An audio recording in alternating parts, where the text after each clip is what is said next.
Hi, Michi Recaps here. Before we start, warning. Spoilers ahead. Today, I'm gonna explain a psychological thriller movie called Pet. The movie starts with a man who works at an animal control department. His name is Seth. He is in charge of feeding the dogs because he really loves the animals there. On his way home, he develops an obsession with a woman named Holly. He introduces himself while she is writing a journal. At first, Holly forgets about Seth, who turns out to be her schoolmate in high school. The next day, Seth asks Nate, who works as a security guard at his office. He asks Nate for advice, and Nate tells him to be more confident and approach her. Shortly after, his boss informs him that the shelter's capacity is getting full due to the increasing number of abandoned animals. Therefore, one of the dogs has to be euthanized so that the cage can be used by other dogs. Sadly, he gives up one of his favorite dogs to be killed. Seth extensively researches Holly's online profiles to find any information about her. The next day, he goes to the restaurant where Holly works as a waitress. He tries to ask her out, but she rebuffs him. After work, Seth tails Holly back to her house. Holly talks about the encounter earlier with her friend Claire. After a while, she takes a drunken phone call from her ex-boyfriend Eric, who cheated on her. Holly receives a large bouquet of roses at work the next day, assuming they are from Eric. At the same night, she goes to the bar where Eric works to thank him for the gift. Surprisingly, Eric says that he was not the one who sent the flowers. Holly, who is confused by Eric's words, decides to go out for a while. Seth, who has been following her all this time, suddenly asks her impression about the flowers. Hearing the answer from her, Seth denies the statement that Holly rejects his love, leading to a physical confrontation. Eric, who sees the incident, straight away beats Seth up. However, Seth is able to steal Holly's journal. He spends the next several days reading every detail in the journal. As his performance slips at work, Seth discovers a trapdoor to a basement in an abandoned room of the animal shelter, where he sets constructing a steel cage for several days ahead. Not only that, he takes some anesthetic and tries it to find out how effective it is. He sneaks back into Holly's house after he finishes preparing all his equipment. Eventually, Seth manages to kidnap Holly when she is about to go to sleep. He carries Holly's body into the basement that was found earlier using a cardboard.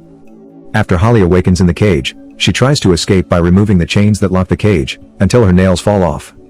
Not long after, Seth comes to give her some food, nevertheless Holly still refuses to eat. Holly vows to survive, she talking to Claire all night.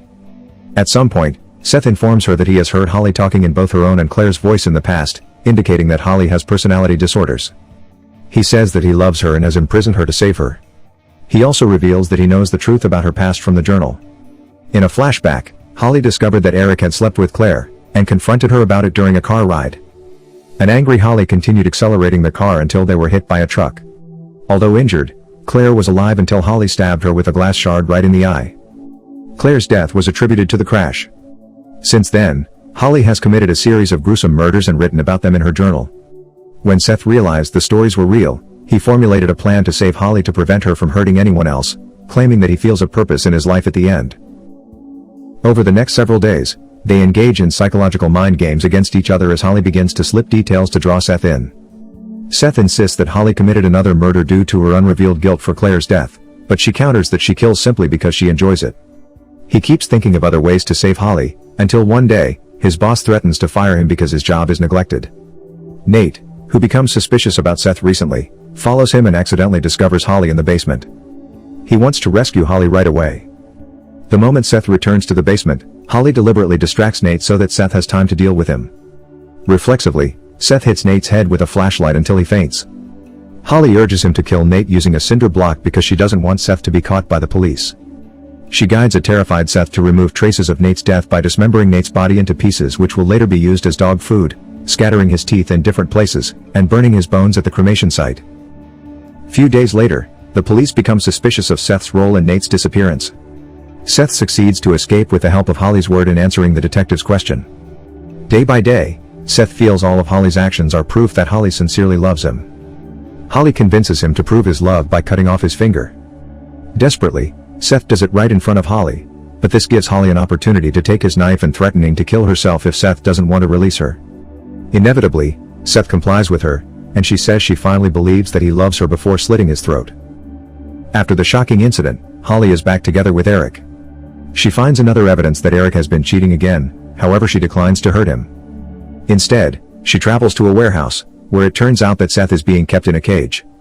He is still alive but horribly mutilated and tortured by Holly. She thanks him for saving her by allowing her to take out her murderous nature on him as a substitute, showing the literal meaning of love is blind.